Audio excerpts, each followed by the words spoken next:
विश्व 24 न्यूज हर पल आपके साथ। टेम्पोच्या खाली येऊन 5 वर्षाच्या चिमुरडीचा दुर्दैवी अंत।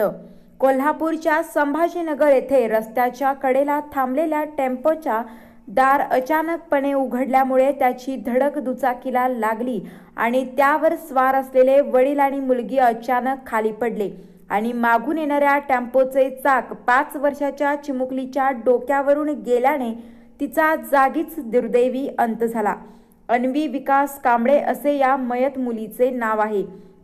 मिळालेल्या माहितीनुसार अन्वी कांबळे आणि तिचे वडील विकास कांबळे हे दोघे दुचाकीवरून वारे वसाहतीत रायगड कॉलनीतील घराकडे जात असताना संभाजीनगर जवळ एका गॅस एजन्सीच्या दारात उभारलेल्या गॅस सिलेंडरचा टेम्पो चालकाने अचानक उघडल्यावर मागून येणाऱ्या कांबळे यांच्या दुचाकीच्या हँडलला धडक बसली आणि विकास आणि अन्वी पाठीमागून येणाऱ्या टेम्पोच्या तावडीत सापडले आणि कोणाला काही समजेल त्यापूर्वीच त्या टेम्पोचे चाक चिमुरड्या अन्वीच्या डोक्यावरून गेले।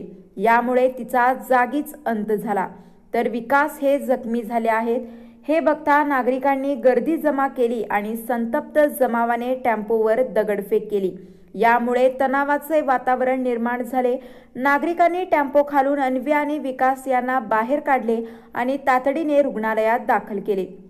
अपघाताची माहिती मिळताच कांबळे यांच्या कुटुंबियांनी रुग्णालयात धाव घेतली आणि अन्वीला बघताच त्यांचा आक्रोश सुरू झाला।